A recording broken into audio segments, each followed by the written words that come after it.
Eu... É. Bom, estamos ao vivo, viu?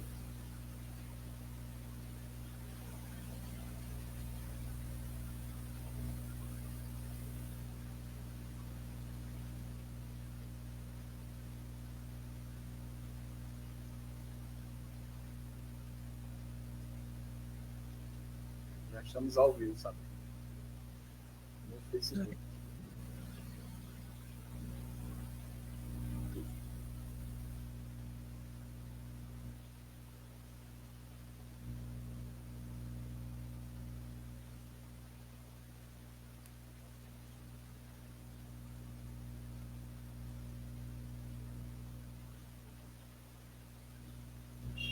Compartilhar aqui. Vou te mandar o link aqui do Facebook se você quiser contar, mas tá usando no celular, né? Sim.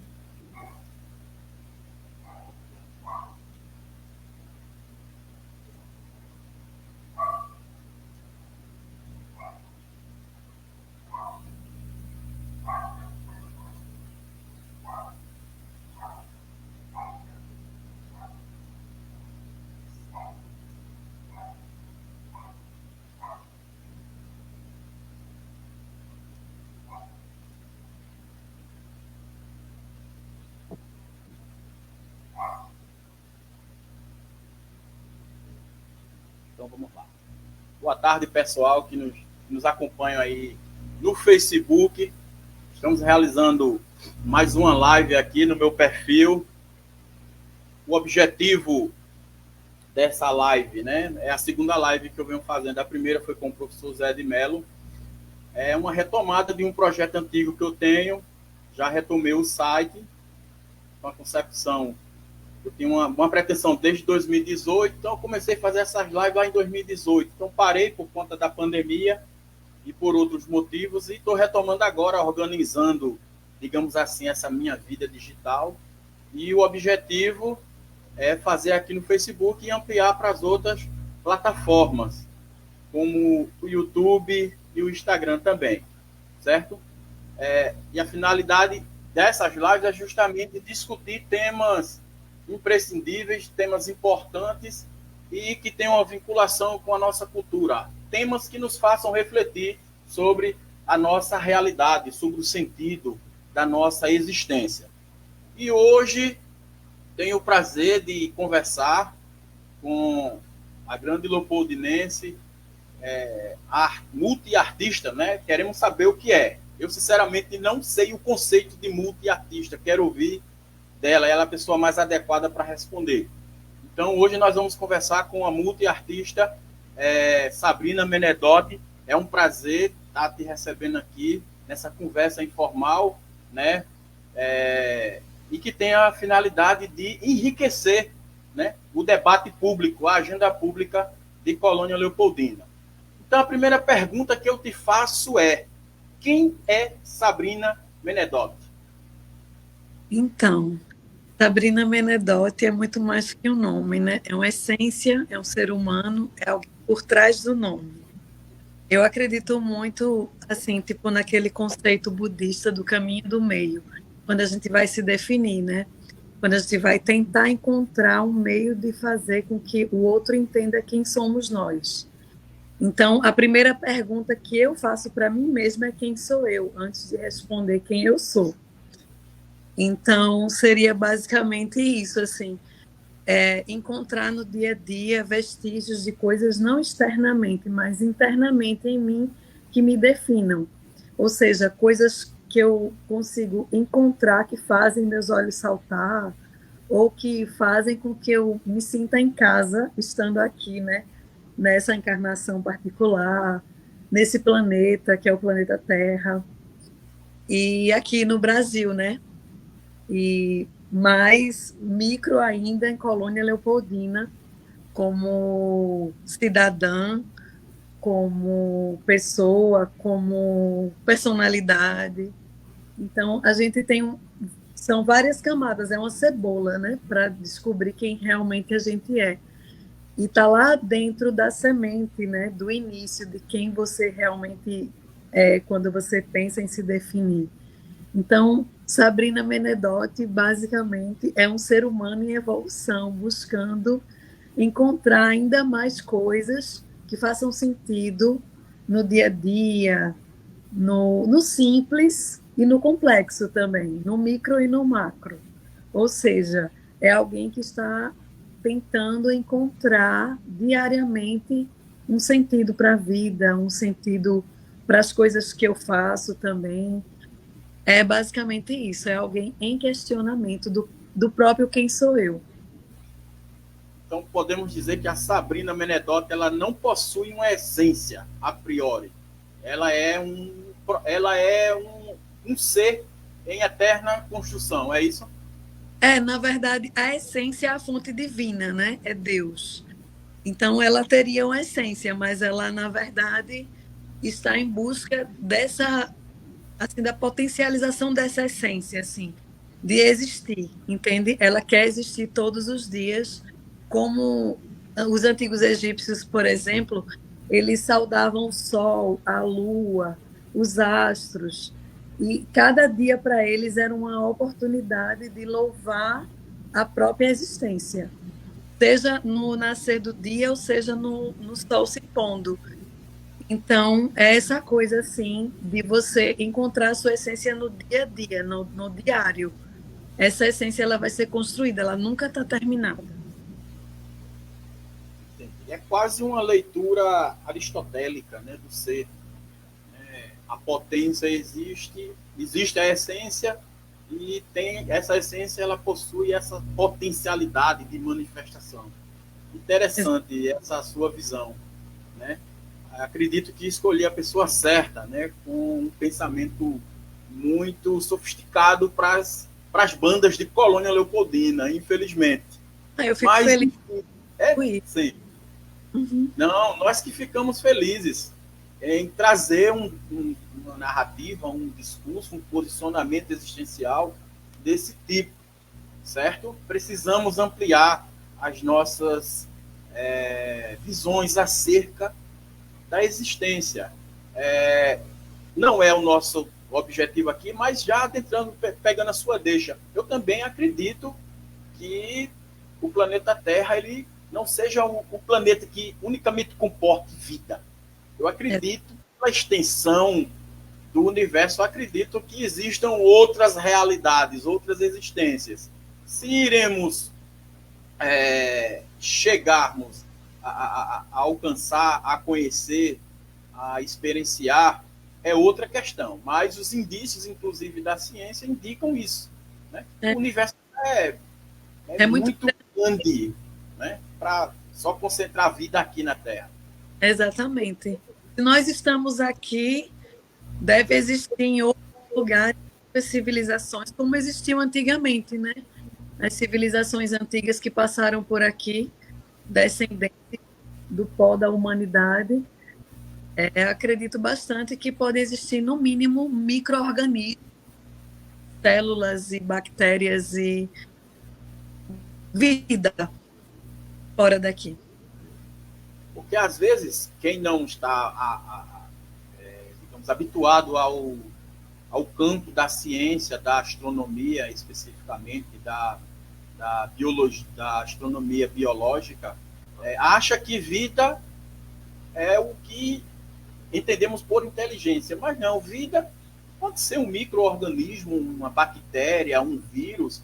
E Exato. como já temos conhecimentos robustos de existência, por exemplo, de água em várias luas, em outros planetas, inclusive, é bem provável que exista vida também em outros planetas.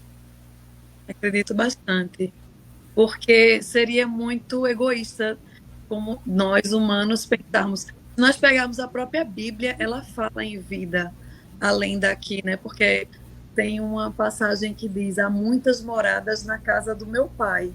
Então, a casa do pai é todo o universo. Se a gente pensar, a gente não pode pensar a Terra como a única casa de Deus, porque ele está em tudo, né?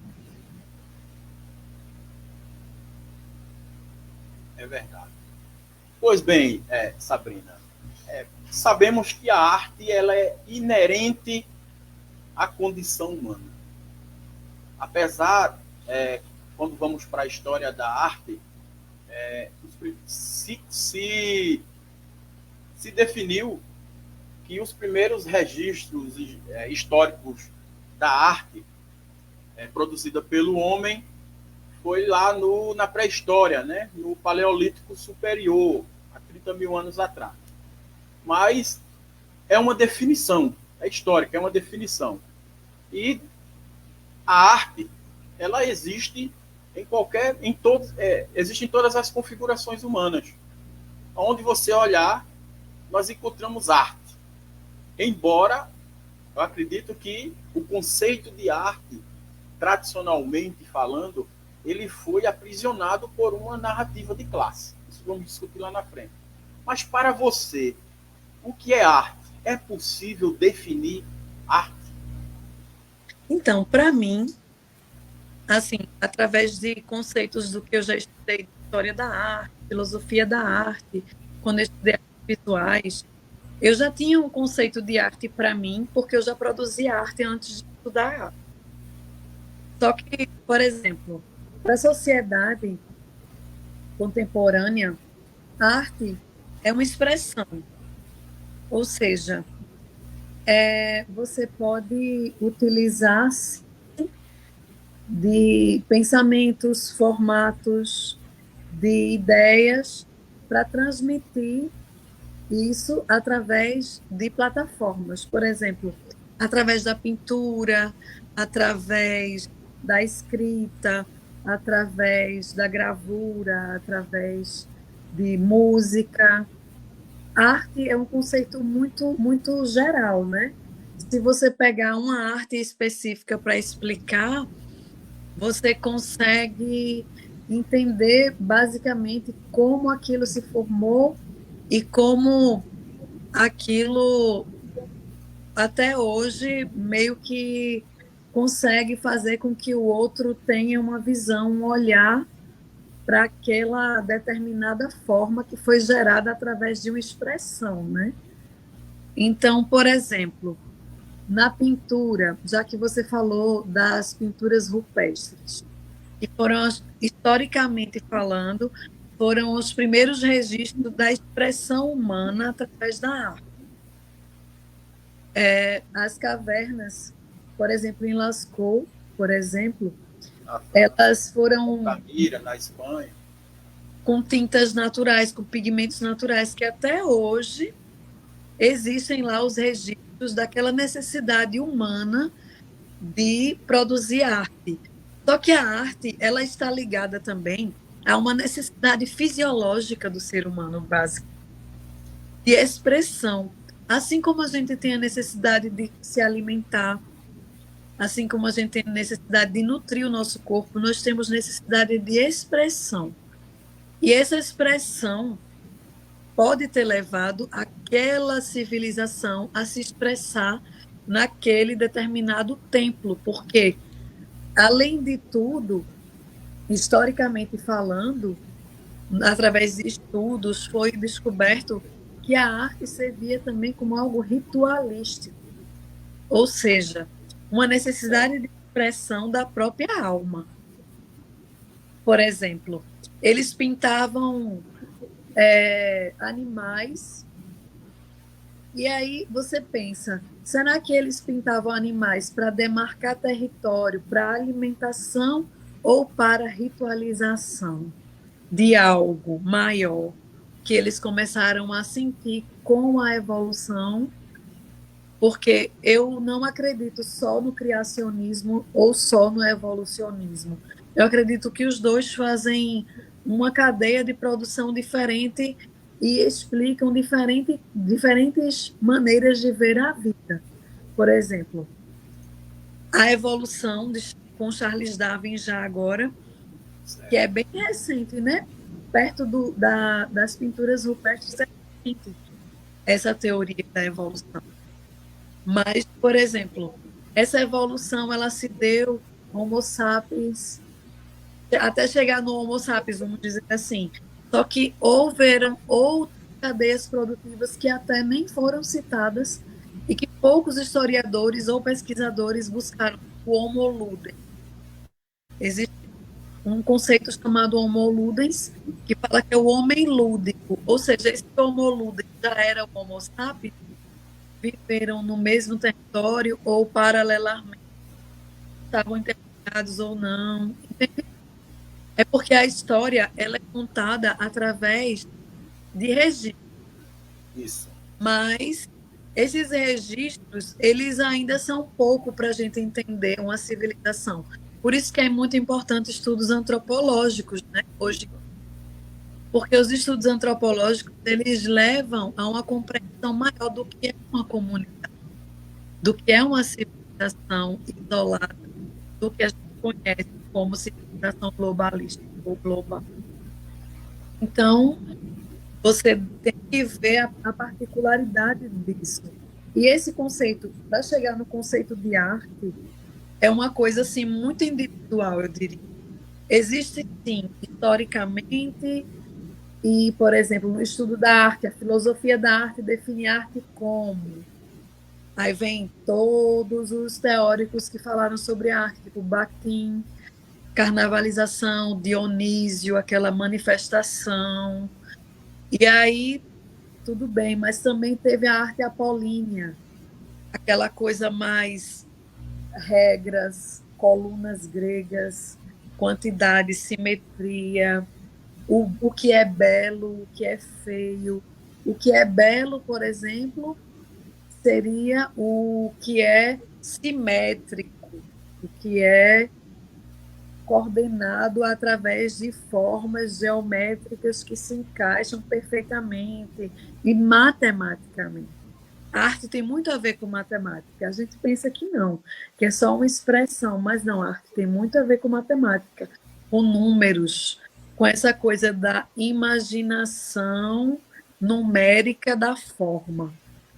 Por exemplo, vindo depois da parte grega, da definição de arte, do belo, do perfeito, do bom, da beleza, do que é belo, vem daquelas estátuas gregas perfeitas, grandes e com uma simetria impecável. São sete cabeças, o corpo, a composição de um corpo é o tamanho de 7 cabeças e toda essa história de simetria.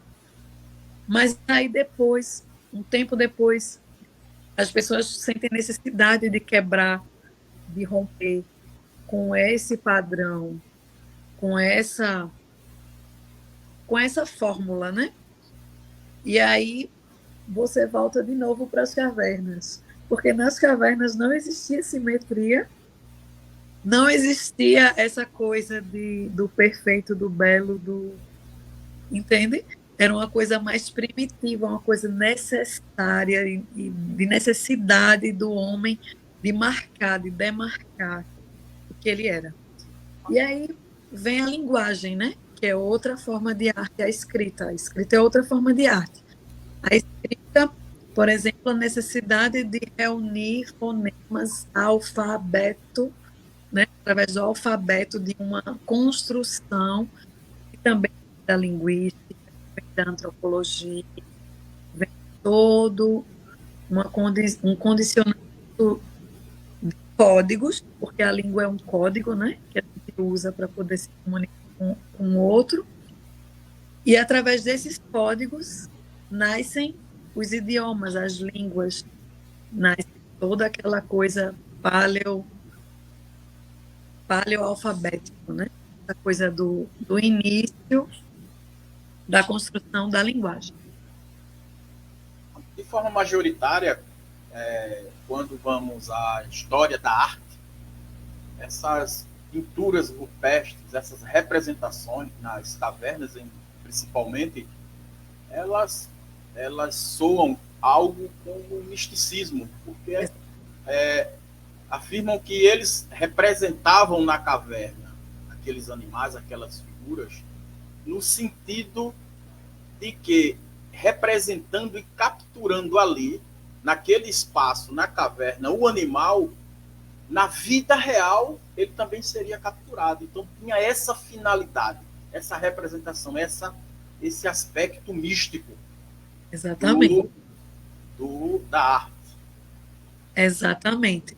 É muito importante datar e entender também como funciona essa coisa da arte na história e na filosofia da arte, porque a gente consegue ter uma visão maior do que a representação da realidade, né? Porque aquela representação da realidade, ela faz com que você entenda a própria realidade como sendo representada, ou seja, imagem, representação e vida, né? Você vai por camadas entendendo como você pode, através de uma linguagem, de um instrumento, seja pintura, seja escultura, seja, tá? Marcar também e fazer com que a expressão se torne algo assim, mais história, defina, contribua para o crescimento da linguagem ou da expressão pura, de contribuição de dados, sabe? Faz com que o mundo metafísico, né, que é o platônico, se torne material, né? Como você traz da ideia para a matéria. Então, é muito importante. A arte tem um papel fundamental na sociedade de educar, de trazer novos conceitos para as pessoas poderem despertar de que nós estamos aqui vivendo nesse sistema e esse sistema ele muitas vezes aprisiona a gente na questão de trabalho, de mais-valia, e a gente consegue assim fazer com que esse sistema ele seja menos rígido para nossa existência através das nossas expressões artísticas, através das nossas expressões diárias, assim. Você manter no mínimo um diário de sonho todos os dias, lembrar o que você sonhou, anotar o que você sonhou, você já vai ter um contato com uma coisa interior sua e lúdica e expressiva que você vai entender coisas do dia a dia até psicologicamente falando que você não entendia antes. Eu acho muito interessante essa coisa de você conseguir se expressar e conseguir entender. E entrando nessa parte de sonho, tem os surrealistas, né, que são um pessoal assim da década de 20, principalmente de Paris, da Europa, que eles começaram a trabalhar até como base concreto o sonho, né? Eles traziam figuras que sonhavam, figuras do que eles sonhavam e coisas que eles tinham no mundo onírico e trazia para as pinturas. É uma das vanguardas mais importantes para mim no meu processo também, no meu trabalho, é o surrealismo. Acho que eu sou muito do sonho, eu realmente sou uma pessoa que busco encontrar respostas através do meu subconsciente, inconsciente, sabe? É uma coisa... O realismo ele bebeu muito na fonte da psicanálise, né? Início ali do século XX, Freud. Então, se inspirou, né? Se fundamentou muito, muito mesmo ali no surrealismo. Mas, passando adiante, a conclusão que eu tenho da sua abordagem é que arte é representação.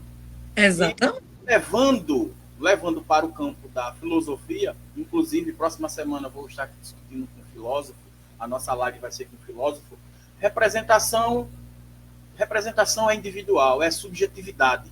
Então, a arte, por isso que a arte é a expressão da subjetividade, e o título da nossa live foi justamente isso, História, Arte e Subjetividade. A arte é a forma por excelência, digamos, diria Nietzsche, de expressar a subjetividade humana. Perfeito a sua colocação. Mas, já entrando em um aspecto que você já já comentou, mas gostaria que você aprofundasse. Nós sabemos que a burguesia, no início do século passado, colocou dentro de uma moldura e classificou a arte em 7 manifestações, lá em 1923. Pintura, arquitetura, dança, literatura, cinema foi o último a entrar.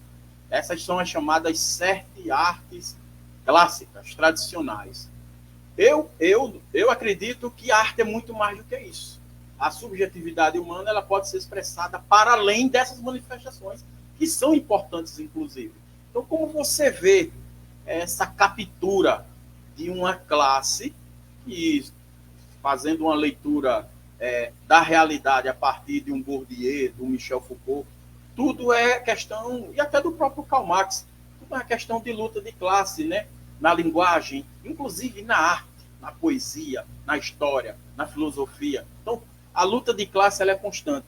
Então, como você vê essa classificação da arte manifestada nessas 7 expressões, e se para você a arte vai além disso? Ah, sim, com certeza. Eu acredito que a história é contada pela classe dominante. Então, a partir do momento em que a história é contada pela classe dominante, nós temos apenas um viés. Nós temos apenas uma visão da coisa. Se existem 7 artes classificadas como arte para o sistema em si, ok. Existem 7 elementos, 7 linguagens, inclusive o número 7 é um número bíblico, né? O número da perfeição. Ou seja, se a gente pegar essa coisa de serem 7 expressões artísticas, a gente já vai se ligar que foi algo que já veio de anteriormente, de uma estrutura anterior, né? Na verdade. Então, existem muitas e muitas outras formas de se expressar e muitas outras formas de você entender como se expressar através dessas linguagens. Então, para mim, esse sistema é um sistema hierárquico do próprio sistema capitalista, é uma estrutura, né? Que com certeza já foi quebrada, principalmente pela arte contemporânea, porque tem performance, existem corpo-paisagem, corpo-memória. Como assim corpo-paisagem, corpo-memória? Corpo-paisagem é quando você utiliza o seu corpo através de expressões, por exemplo, movimentos, como tem a dança também que entra lá nas 7, mas tem subcategorias da dança, subcategorias do cinema, porque o cinema não é só Hollywood, né? Nunca foi. O cinema, Felizmente não. ele é composto principalmente pelo cinema de guerrilha, e é o cinema, assim, um cinema mais voltado para o olhar para as classes, para as minorias, né? Ou seja, um cinema que ele olha para o detalhe emocional de alguém, ele olha para um complexo, ele olha para o ser humano e ele entende que o ser humano é muito mais do que um filme de comédia romântica, entende? Como Hollywood representa, como Hollywood mostra, como a Disney também, né? Eu gosto de falar da Disney porque eu lembro do Ariano Suassuna. Ele criticava bastante, assim. E acho interessantíssimo, porque ele era um criador de histórias, né? A figura dele impactou na época que ele começou a escrever, a desenhar, a se expressar, porque ele deu vida e língua ao povo do dia a dia, né? Ao comum. A pessoa que passa na esquina com um carrinho de mão, sabe, vendendo uma fruta, sabe? É tipo, esses personagens tão característicos do Nordeste, tão característicos da região que a gente vive, né, em si, e ele deu vida, e ele, inclusive, tem aqui uma escultura que é a onça Caetana, o meu companheiro comprou agora há pouco, em Caruaru. lá no Alto do Moura. E essa onça caetana, ela é a representação da morte para ele, sabe? Então é isso, esse imaginário que é criado através das subcategorias do que é a arte, que não é a arte burguesa, mas a arte feita para o outro mesmo, para o dia a dia, para o simples. É a arte de transformar o que nós estamos vivendo aqui em realidade imagética, em realidade folclórica. É basicamente transformar, né? É uma alquimia. Isso. Eu tinha formulado uma pergunta aqui e vou aproveitar o ensejo, ler aqui um comentário bastante interessante. Aliás, vou ler os demais, vou passando aqui. Vamos começar do começo. Neto Amâncio nos deu bom dia. Genésio colocou aqui a arte ao longo da história. A arte é uma expressão universal que acompanha a humanidade desde a origem. O que nós já comentamos, né? A arte enquanto manifestação da subjetividade humana, né? Maria Barros nos deu boa tarde, perguntou se vai ficar gravado. Vai sim, vai ficar gravado aqui no Facebook. Maria, ela nos disse que o debate está sendo muito proveitoso, que está amando a live. E aqui tem uma pergunta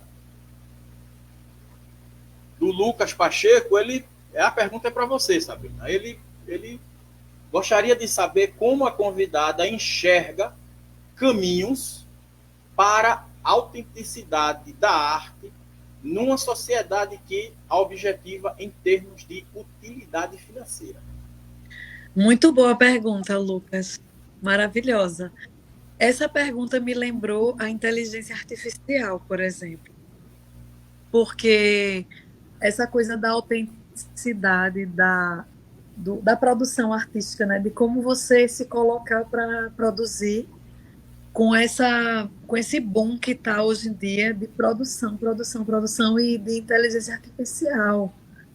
Tá uma loucura para quem realmente se importa com essa coisa de se expressar, de ser autêntico, de entender o seu momento, o seu movimento e a sua expressão, porque a inteligência artificial está dificultando um pouco alguns passos dos artistas, porque ela está utilizando códigos. Por exemplo, se eu posto uma imagem minha de uma arte que eu fiz no Instagram, eu tenho que ir lá e na parte técnica de configuração e mostrar que eu não quero que a inteligência artificial use o meu trabalho para criar outra arte, sabe? Ou seja, essa coisa da autenticidade e do mercado que ele falou também, né? Porque a gente, às vezes, com a pressão do Instagram, a gente sente muita necessidade de estar o tempo inteiro assim produzindo para postar no feed, para poder ganhar like, sabe?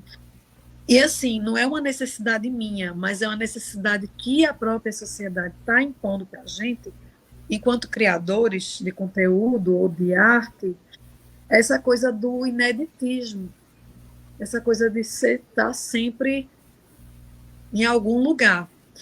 Eu sou um pouco outsider, ou seja, contra caminho, porque eu tenho, assim, mais ou menos uns 15 anos de produção artística e, assim, eu procuro ao máximo ter coerência com o que eu acredito, sabe?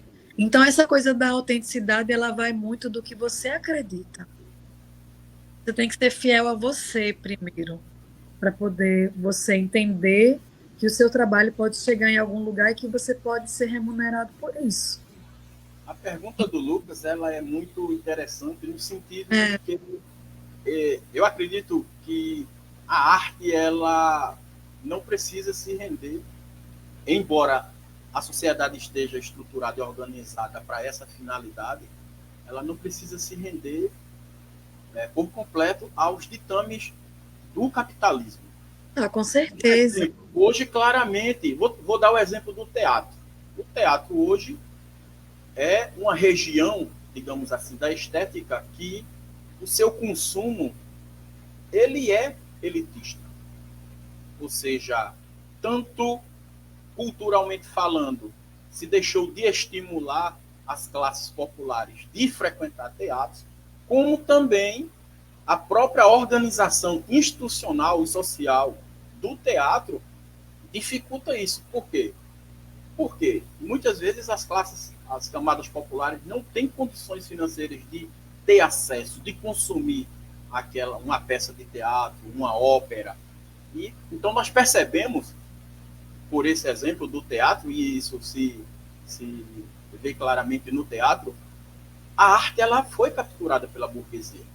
Historicamente falando, a partir do século XIX, quando o capitalismo é consolidado, se percebe isso. Ela capturou e transformou a arte como um objeto para legitimar a dominação de classe. E como você mesmo disse, se definiu como um outsider, isso é muito bom, é uma alternativa, é um caminho alternativo, do que o Lucas perguntou, um caminho alternativo a essa dominação financeira da produção estética. É verdade. É assim, é bem importante.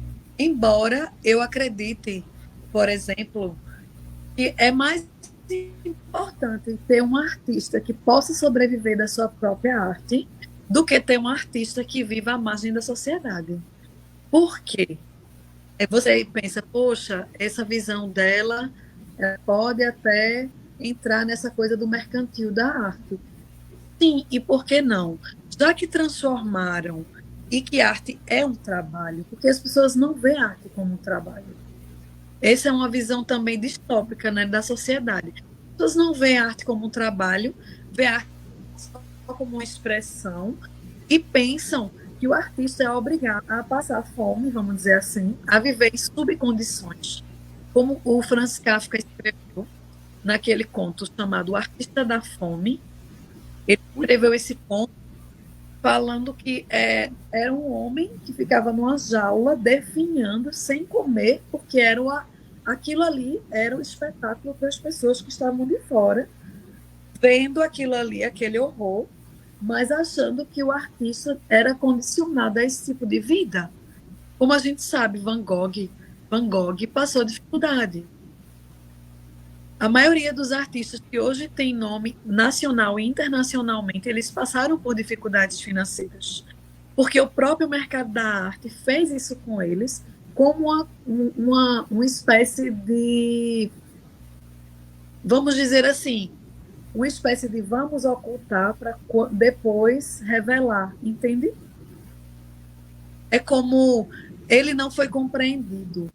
É uma romantização da é uma romantização de que o artista deve ser sempre o coitadinho, sabe? Então a gente tem que olhar para o sistema e bater de frente com ele e dizer, olha, eu sou artista, eu quero comercializar minhas obras e quero viver disso aqui, mesmo sendo outsider, porque o outsider ele é a essência, ele não é comercialização, entendeu? Então, muita gente tem vontade de viver de arte, mas quando pensa nos percalços, desiste. Por quê? Porque justamente nesse sentido que eu comentei, que é uma captura pela burguesia, digamos, da arte. Voltando ao teatro.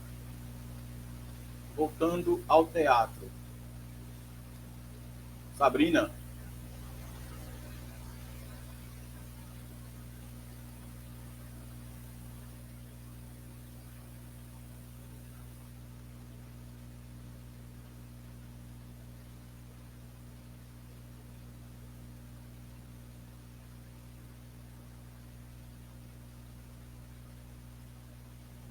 Sabrina, cadê você?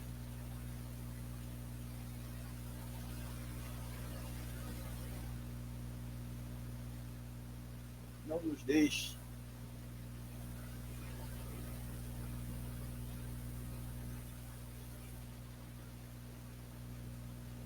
Eu acho que deve ter acontecido algum problema técnico, mas ela volta já. Vamos esperar aqui, pessoal. Minha internet deu uma caída aqui. Não, sem problema. O problema. Então, voltando ao que eu tinha comentado, ao teatro novamente.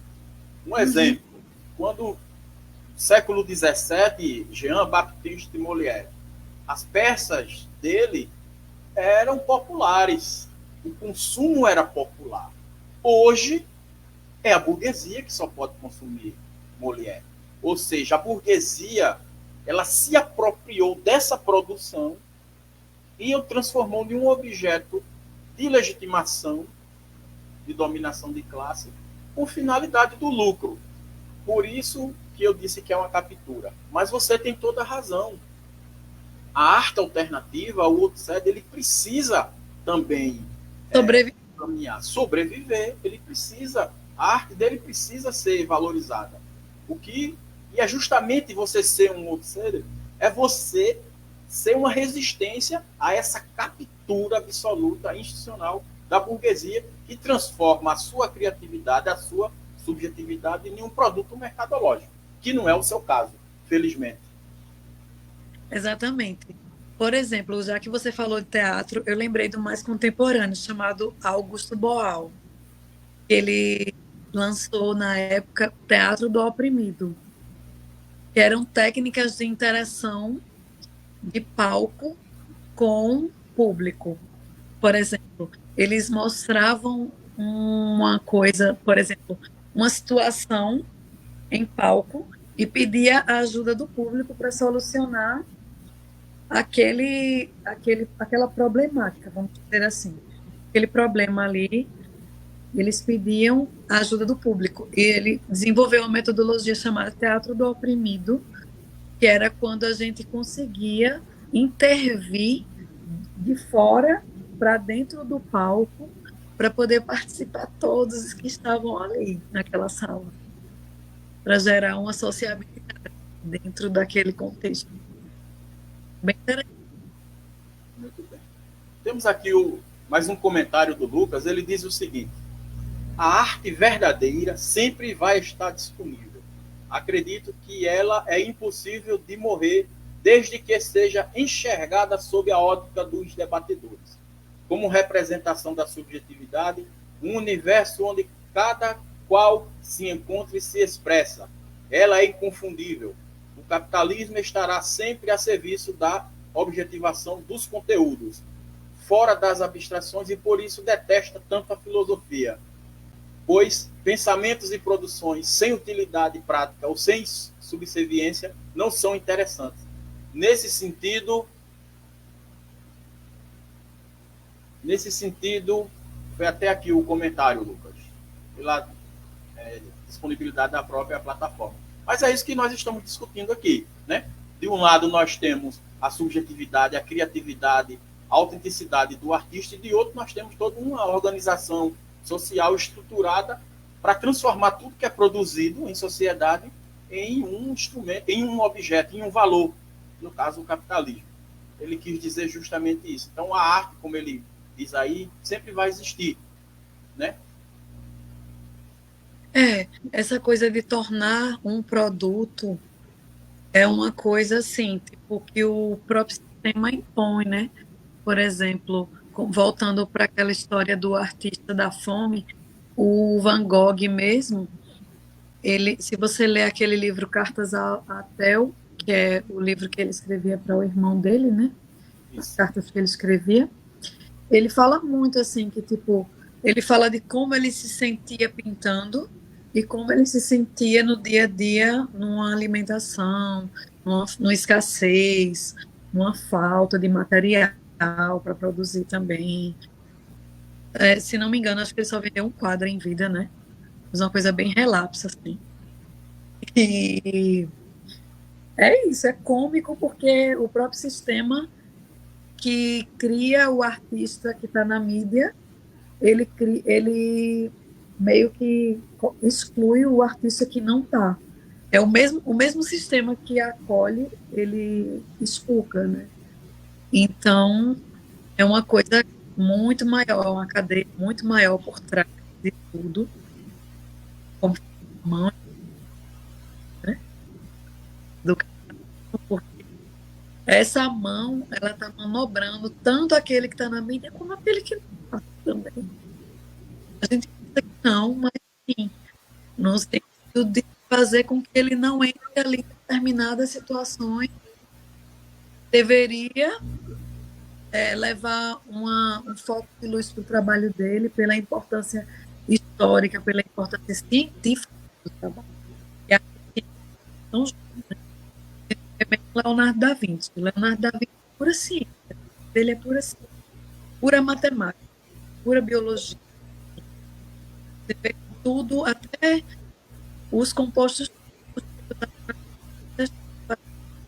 a duração X, Y, Z, de determinados componentes ali, foi tudo calculado. Não era nada por acaso. A Mona Lisa está sorrindo com aquele meio sorriso de deboche, né, que é um estadinho do lado, e o João Batista, que é outra obra dele, tem o mesmo sorriso da Mona Lisa. Então, essa coisa, assim, tipo, do artista ter essa visão do futuro. Eu acredito que o artista, ele é um visionário. Assim, todo aquele que se propõe a escrever um livro, a entender o que ele vive e registrar isso, ele está falando para o futuro. Ele não está falando só para o agora. Está falando para as futuras gerações. Porque aquilo ali vai ser descoberto, aquilo ali vai ser entendido no futuro com outros olhos.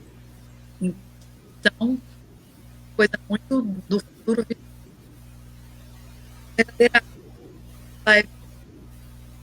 Ela é uma.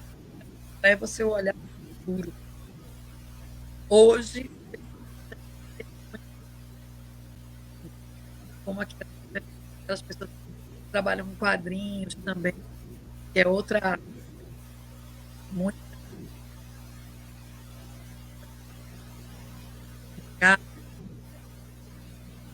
que trabalha na cultura.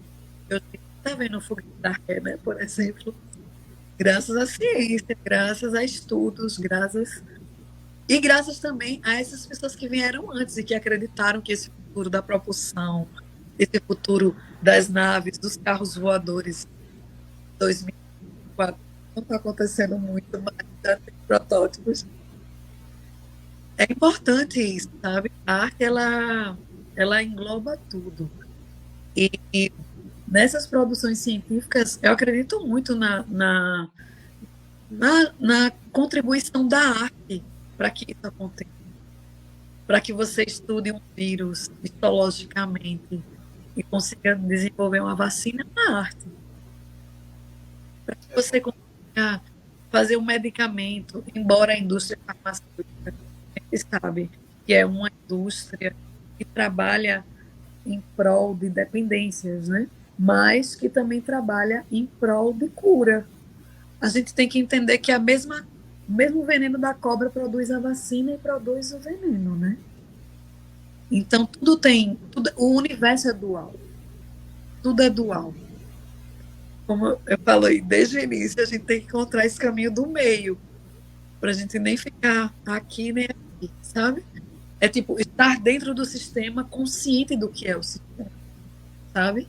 Não se render estando consciente, ou seja, expandindo, não fazendo apenas o que todo mundo está fazendo, mas encontrando a própria. Certo. Uma pergunta que não quer calar. Ser multiartista é um conceito fechado ou aberto? É mais aberto do que o conceito. Então não é possível definir Sabrina. Por essa perspectiva, não é possível defini-la. Assim, pelo multiartista, sim, porque assim, como eu também estou dentro do sistema e preciso dessa coisa de tipo, não, uma definição para o que eu faço, multiartista. Tá? Mas eu também sou inventora, também trabalho com as questões, também desenho algumas coisas que não tem muito a ver. E também, assim, porque eu sou polímata, né? Eu estudo várias áreas. Então, eu estudo biologia, estudo química. Tem obras que você vai apresentar a seguir, que tem uma coisa de alquimia, que eu gosto muito. E, por exemplo, falando de religiosidade em espírito, na verdade, São Bento. São Bento, eu gosto muito de São Bento. São Bento, ele era um alquimista, ele era um mago. Você vê quando Jesus nasceu, ele foi visitado por 3 reis magos. Foram as primeiras visitas dele. Então, esses magos sábios, alquimistas do passado, anciões que viviam nas cavernas, lidando com o quê? Com química, com física, com essa coisa, sabe, do misticismo da alma, de entender o elixir da imortalidade. O que é a imortalidade para os alquimistas, né? Se não essa coisa da perpetuação da própria vida através de símbolos. Então, é isso, assim, essa multiartista estaria mais para alquimista. Eu gosto muito desse termo alquimista, eu estudo bastante e eu, pelo meu histórico também, tanto pessoal como profissional, eu sempre fui uma pessoa que transmutou muita coisa, sabe? Por exemplo, já tive muito problema, assim, vocês devem saber, basicamente, com depressão, com ansiedade. Por quê? Por causa dessa coisa de tentar entender o momento que eu estava vivendo e ir a fundo na espiritualidade para poder entender coisas que estavam além dos meus olhos. Então, essa coisa da depressão, da ansiedade, todas essas nomenclaturas de condições patológicas ou condições cerebrais que algumas pessoas possam ter, elas também estão ligadas ao espiritual. Assim como a arte é algo espiritual. Porque, assim, eu já tive visões, assim, de estar assim, num lugar e ter uma visão, e depois desenhar, sabe? E isso pode atrapalhar a configuração sistemática do dia a dia. Por exemplo, eu estar na mesa com os meus pais, ceando, e ter essa visão e ficar assim meio parado, eles ficarem assim orando para mim. Tipo, como assim? O que é que ela está sentindo? Só eu estou vendo, só eu estou sentindo, só eu estou sabendo daquilo ali. Se eu explicar para o outro não vai entender. Então, é uma coisa muito pessoal esse multiartista, sabe? Tem muitas camadas, como a cebola que eu falei. Mas, assim, é uma coisa, uma visão espiritual. Acho que a arte está muito ligada ao espírito.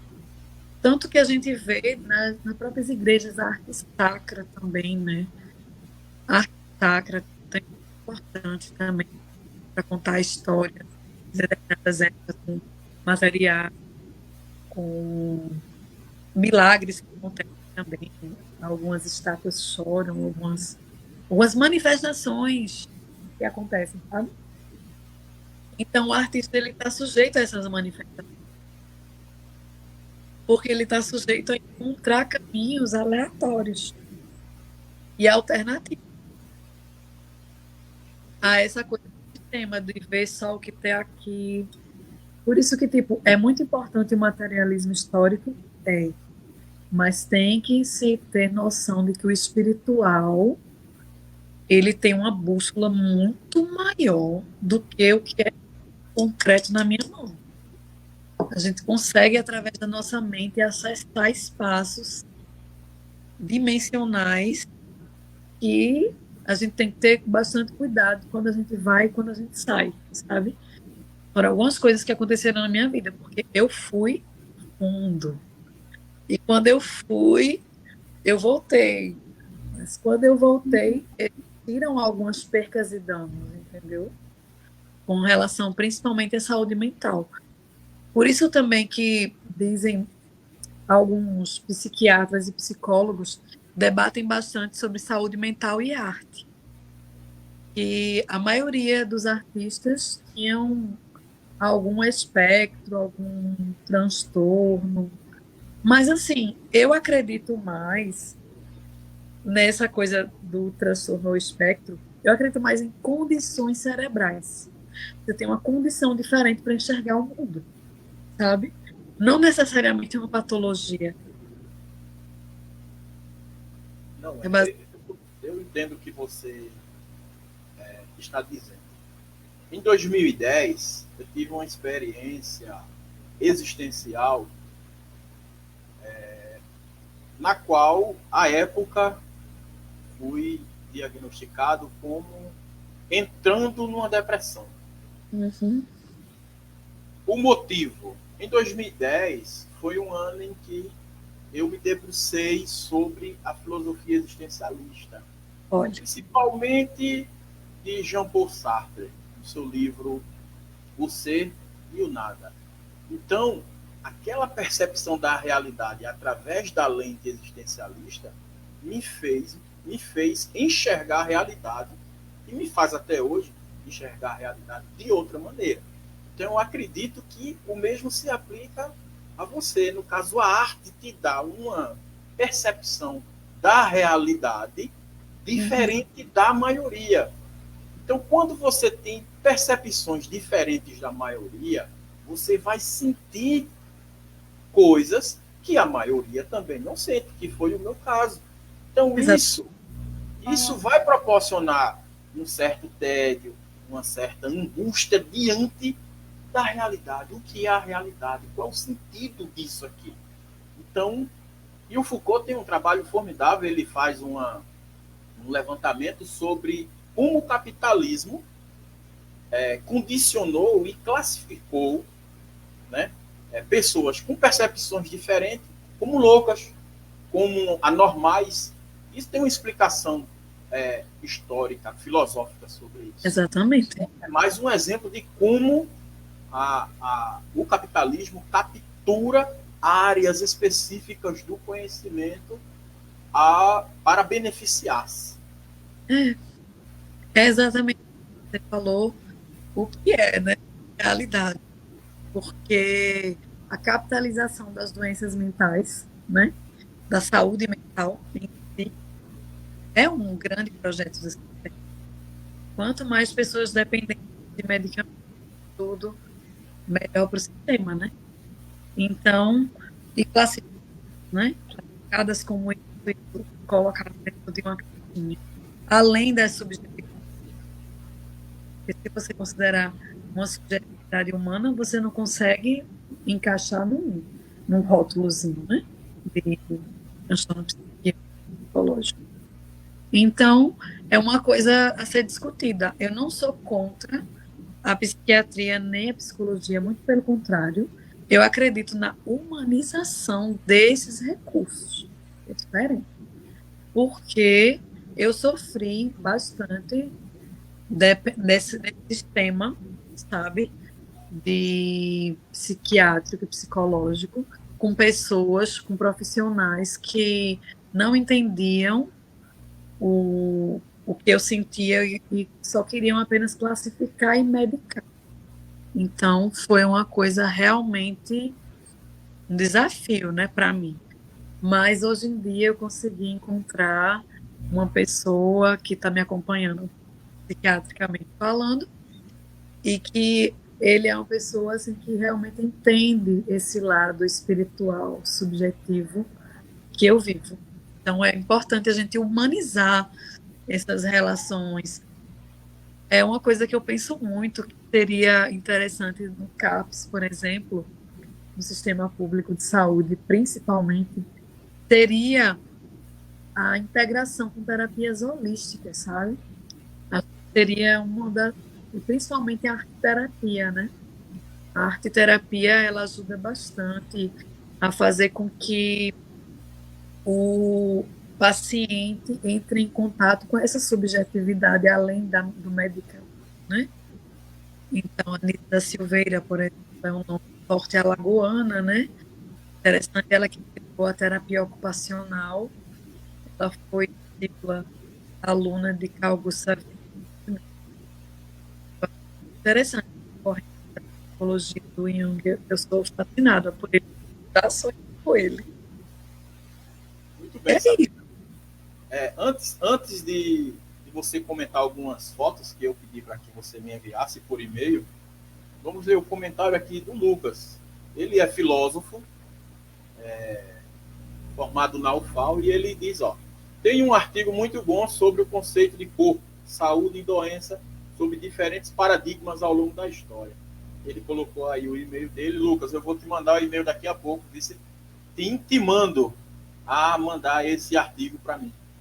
Maravilhoso. Também quero ter contato. Então, Sabrina, vamos aqui. Eu pedi que você me enviasse algumas imagens do seu trabalho, né? E que você comentasse no sentido de dizer o que representa, qual o sentido da arte, né? Que você produz.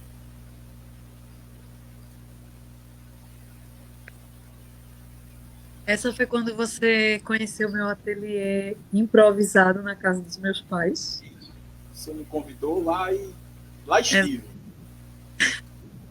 Essa aí é uma obra que eu gosto bastante, que é uma serpente na garganta. Só que ela não é só na garganta, ela é também uma parte da coluna, né? E essa obra eu chamo de O Mascarado. Ela aparece a serpente neon, que é a garganta e a coluna, e essa coisa do comando do corpo, né? Do movimento do comando do corpo. Essa parte mais escura seria a parte das sombras que a gente tem em nós, e a parte neon é o que a gente dá claridade, que é o que a gente ilumina. São os olhos que nós conseguimos enxergar tudo em volta da nossa realidade através deles. Nós conhecemos a realidade através dos olhos. E aqui é como se fosse a digestão, né? A digestão do que a gente recebe através da luz, da boca, do estômago e da coluna.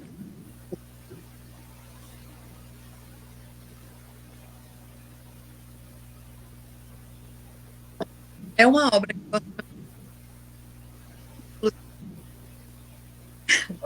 eu não estou te ouvindo. Tá ouvindo agora? Tá ouvindo agora? Não estamos te ouvindo. E agora? Conseguiu? Nossa.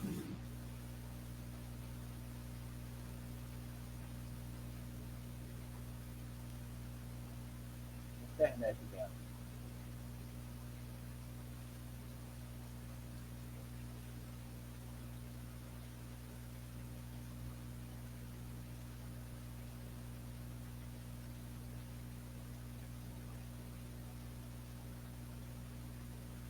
Esperar ela retornar aqui. Olá.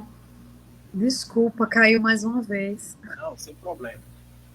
Então, aí, essa próxima obra foi quando eu recebi o convite do prefeito Mano Wilson para fazer as obras das escolas e a exposição, né, da intuição do saber. Foi quando eu estava te mostrando o processo das obras, né? Isso. Tu lembra? Você estava comentando o processo, né, de produção. Exatamente. O processo de produção das obras da intuição do saber. E foi uma amostra que você fez, né? Exatamente. Foi quando eu mostrei para você, para a gente poder pensar junto como iria expor, não foi? Isso. Fazer a produção. O Lucas está perguntando e quer saber se tem algum item à venda. Tenho alguns. Pede para ele me adicionar, Sabrina Menedotti, no Instagram. Essa é a mesma. Isso aqui são fotos, né, da minha visita à sua residência. E você estava me explicando. Isso aqui é mais uma obra, né, da mostra Intuição. Que estão nas escolas, né?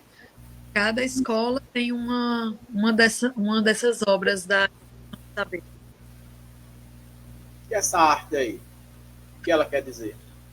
Eu gosto bastante dela. É a coisa do mergulho, né, que a gente faz quando a gente encontra um livro, quando a gente encontra um conhecimento diferente do que a gente é acostumado a ter, dessa coisa de que você até falou do seu contato com a obra de Sartre, do meu contato, por exemplo, com a obra de um rapaz, um filósofo que eu gosto muito, chamado Antonin Artaud.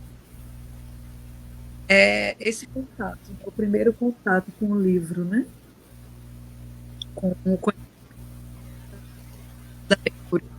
E aqui é o registro da noite, né? Da mostra na qual você. Foi muito bom, muito interessante. Bom, obras, né? Essas aqui embaixo, essa aqui à esquerda é o Leonardo da Vinci, a representação dele, uma obra. E essa aqui, outra do lado, é uma técnica mista de aquarela com costura em máquina de costura e tecido.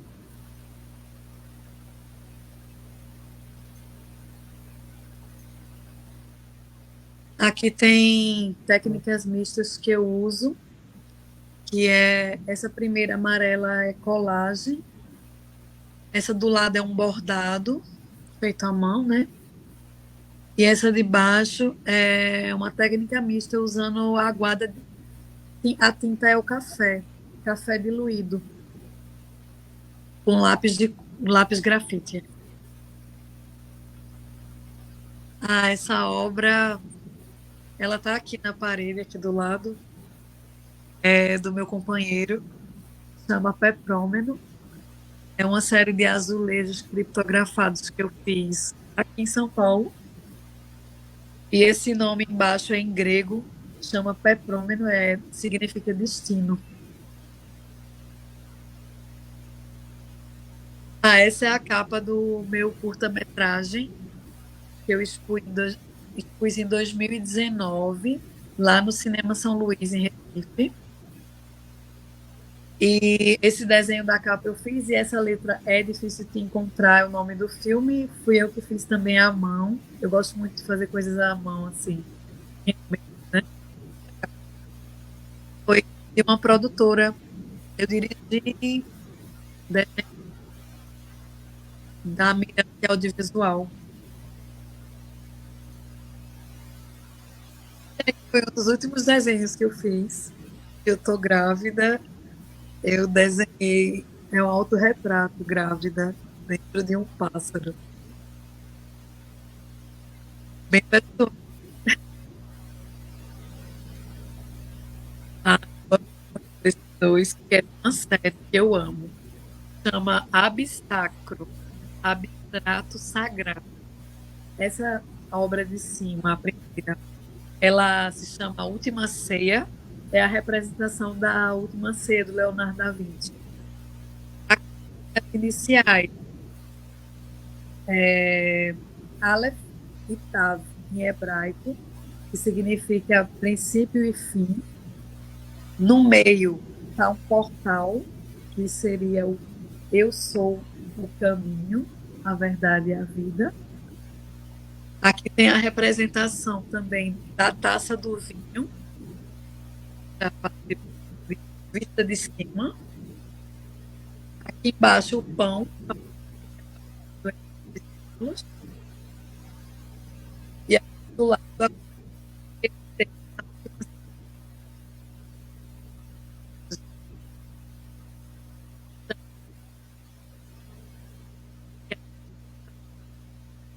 é o nome de Deus em paleo-hebraico, esse ZFYF, que é Yahvé, em paleo-hebraico.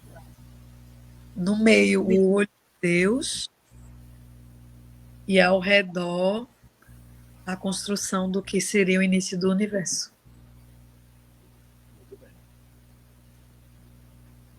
Essa é uma história à parte. Eu desenhei essa em Japaratinga. Eu tinha passado a noite sem dormir. Estava inquieta, querendo fazer alguma coisa. Eu não conseguia me expressar. Passei a noite sem dormir numa pousada lá com os meus pais. Aí, de manhã, eu fui ver o sol nascer e levei o livro do Leonardo da Vinci, que eu ando com ele, e uma folha com umas canetinhas e um lápis. E aí eu comecei a desenhar as nuvens da praia. E aí aqui eu acabei fazendo a travessia do Mar Vermelho. Aqui do lado são eles atravessando para o outro lado, saindo do Egito. Era como mais ou menos eu estava me sentindo na época, espiritualmente falando. Essa foi um dos primeiros desenhos de pinturas que eu fiz em 2008 para 2009, que é a Mona Lisa, né? Eu sou apaixonada pelo Da Vinci mais do que pela Mona Lisa. Mas é um esboço assim, que eu fiz no tecido mesmo, com a tinta bem, mas acho importante esse registro. Ah, esse eu gosto bastante. Esse é o Pégasus, da mitologia grega, que é o cavalo alado, que simboliza a imortalidade. Ao invés da queda, a ascensão. E por trás, um fundo que eu fiz assim mais abstrato, sabe? Para ele sobrevoar essa parte mais subjetiva. É tipo isso. Ah, essa eu gosto bastante, que é baseado num conto do Kafka também, que é a perspectiva de um sonho. Eu comecei a desenhar coisas com perspectivas bem diferentes, assim. Você entra, que é um olho, é uma escada.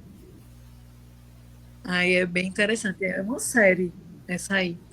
Essa é uma das, o início, né? No caso, a primeira da série que eu fiz. Esse é um desenho digital, que eu gosto bastante, que é uma coisa de florescer. Uma época que eu passei sem conseguir desenhar, quando eu voltei, eu fiz esse desenho, aí marcou bastante.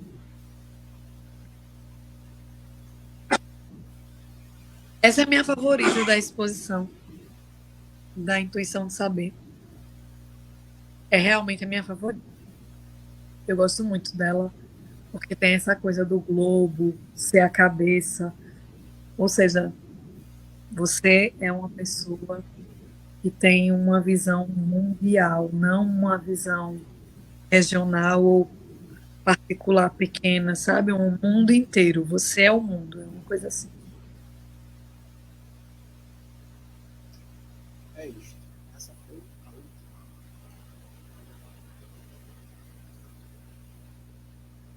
Sabrina, e em relação aos seus projetos? Quais os projetos que estão em andamento, que você está pretendendo aí para 2025? Então, ultimamente, como eu estou gestante, né? Estou grávida. Estou aqui com o bebê Pedro Bento, é um menino. Eu estou deixando acontecer em camadas, sabe? Ano que vem será ano que vem, porque agora eu estou totalmente dedicada a receber esse ser que vai nascer de mim, né? Andar de vão a bênção. E, mas assim, eu estou com outros projetos em mente. Estou terminando de escrever um livro novo que se chama A Divina Metafísica do Espaço, que fala sobre astronomia, que fala sobre, assim, buracos negros, futuro, sabe? Futuro da humanidade. É um livro pseudocientífico, porque ele tem parte científica de astronomia, assim, de coisas de astrofísica também, só que ele tem suposições para o futuro. Por exemplo, como as máquinas vão se comportar no meio físico, como a gente vai montar uma tenda na Lua e um banco de dados de DNA. da humanidade. É bem nessa É um pegada. livro de ficção. É, só que é uma ficção Aldous Huxleyana, sabe? Isso. É, eu gosto muito do Aldous Tenho Huxley. ele aqui, inclusive, alguns livros dele. É muito bom. George Orwell também. É uma coisa mais. É uma Coisa ficção científica, distópica, né? vamos dizer assim. Aí eu estou terminando o livro. Eu estou muito feliz, porque, assim, da série que eu tenho escrito, ele é o segundo dessa série de científicos. Mas, assim, eu gosto muito de escrever sobre astros, universo, essa coisa assim, astrofísica de galáxias, sabe? Eu gosto bastante. Acompanho estudos da NASA, da ESA. Acho importante o que estão fazendo, principalmente agora a ESA, com a limpeza espacial, que eles estão com um protótipo para limpar, tirar os satélites que não funcionam mais, que é muito importante. E Milhares de toneladas de lixo é, espacial. é isso que eles estão fazendo. Eu estou muito feliz. Inclusive, quando eu vejo, eu fico vibrando assim, que ótimo. Porque contribui para a melhoria da gente e para que a gente também possa mandar outros dispositivos que possam ajudar mais. E eu estudo bastante essa coisa aeroespacial. Eu confesso que se eu pudesse hoje fazer um curso, eu faria engenharia aeroespacial. Também confesso que sou apaixonado também por ciência e a astronomia é assim, é a cereja do bolo. É maravilhoso. Eu acompanho o Sérgio Sacani, né, um dos principais divulgadores de ciência do Brasil, e gosto muito. Sempre que tenho tempo, estou me atualizando dessas temáticas, né? Vibramos com um satélite, né, que foi recentemente, em 2020, não foi esse mais recente, O James Webb, o James Webb, entendeu? Então, é importante, né, esses avanços científicos, e o senso comum acha que não tem benefício, mais do que já investir bilhões de dólares num instrumento que não, mas isso daí resulta pesquisas, análises científicas que vai resultar em instrumentos, em medicamentos, em benefícios para a humanidade, né? exatamente cursos, né?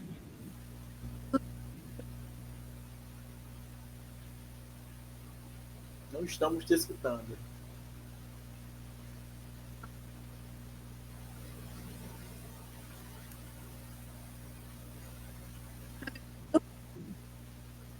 Ainda não. Só um minuto.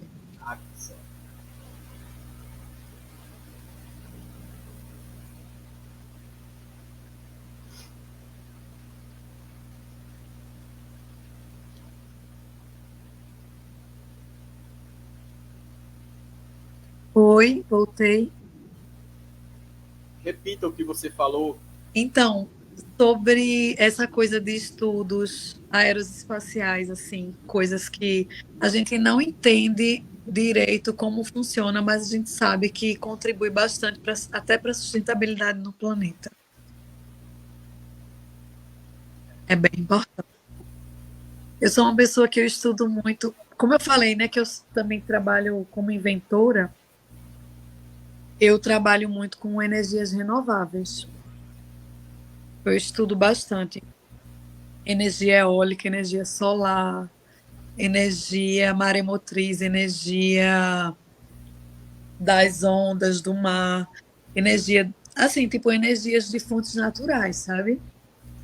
Eu acho bem interessante, porque eu acho que a gente tem que pender mais para o lado desse tipo de energia, consumo consciente de energia, porque o planeta está passando por um momento de transição que foi dito desde o calendário maia de 2012 que que o mundo iria acabar, mas não o mundo como ele é, e sim como a gente conhece do que é o mundo. Então acabou sim uma velha imagem, uma velha rotação da Terra. Você pode ver que na escala Schumann os gráficos pegam que a Terra está girando totalmente diferente, o eixo está diferente, a rotação está diferente, o Sol está diferente. Existe sim muito dado científico que pode ser manipulado, a gente sabe. Mas eu acredito que a gente tem que entender como a gente pode ajudar a fazer nosso papel para ajudar nessa transição, tanto planetária como energética. Então, eu estou fazendo minha parte e estudando bastante essa área. E aí vem Nikola Tesla, né? Que é o grande amor assim da minha vida, é o engenheiro Nikola Tesla. Eu sou apaixonada pelos estudos dele, embora exista um pouco acesso a isso, que a grande mídia encobriu bastante, mas eu fico fascinada em tudo que eu vejo que ele criou e que ele contribuiu bastante. Talvez nós estivéssemos vivendo com energia livre hoje, se os estudos dele conseguissem chegar É verdade. onde deveria. Além da ciência histórica, da literatura no sentido amplo, como eu te disse, eu gosto muito dessa área da astronomia, da ficção. Eu vou te mostrar aqui. Que Isso legal. aqui é o esboço de uma pretensão. É um Mas, documentário, é um documentário acerca do OVNI, que hoje não é chamado mais de OVNI, né? A NASA mudou a terminologia, não se chama mais OVNI, é UAP. OVNI é objeto voador não identificado. é, Hoje, UAP é fenômeno aéreo não identificado. Esse card aqui, ele é de 2022, que, antes da mudança de nome. E ele tem a pretensão de investigar aquele fenômeno, aquele UAP de 98, lá na usina Taquara, que foi objeto de uma reportagem na Gazeta Época.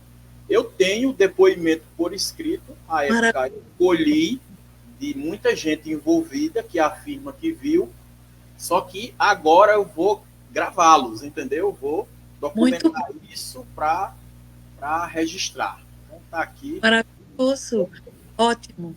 Vou Adoro. atualizar esse cardzinho, né? Que não é mais OVNI, é o AP. Mas é Uhum. isso. Luzes noturnas, Isso. usina Taquara. Muito Isso. bom, maravilhoso. Tem também aquela outra aparição de Sertãozinho, né? É a mesma, foi na mesma noite ali. Foi Segundo relatos, da maravilhoso. usina Taquara, o objeto não identificado, ele se encaminhou àquela direção dos distritos de Sertãozinho. Ai, muito bom. Eu adoro. Sou apaixonada por esse tipo de história. Estou encantada, na verdade. Mas é isso. Estamos chegando ao final, Sabrina. E antes das suas considerações finais, vou ler aqui um comentário da sua querida mãe. Muito bem, Sabrina. Vamos cuidar do nosso planeta com essa ideia de energias renováveis. Parabéns. É isso mesmo, dona Sabrina. É essencial e realmente a sua filha é uma multi-artista, né? Ela pensa não só na arte, mas em benefícios do planeta em todos os sentidos. Isso é muito importante e é raro, né? Ter uma visão assim holística da realidade. Isso é muito importante. Eu gosto muito de pessoas assim, que não ficam centradas num pensamento micrológico, mas tentar entender a realidade no sentido amplo, macro das coisas, das conexões dos seres, né, que ocorrem. Então, sabe, chegamos ao final, infelizmente, e você está livre aí para fazer as suas considerações finais. Eu gostaria de agradecer a todos que ficaram até aqui e aos que ainda virão ver e rever a transmissão. E agradecer a você pelo convite. Muito obrigada. Foi muito proveitoso, muito interessante. Eu disse que as pessoas que participaram e as que ainda vão participar levarão algo, porque conhecimento é isso, né? É uma troca. É uma coisa que você não vai me fazer falta, mas vai me preencher, porque eu aprendi com você e você aprende comigo. Então, é uma via de mão dupla, é uma coisa muito importante. Diálogos como esse são necessários, são importantes, principalmente nos dias de hoje. E que bom que a gente tem acesso à internet, como a gente tem hoje em dia, para fazer esse tipo de transmissão, né?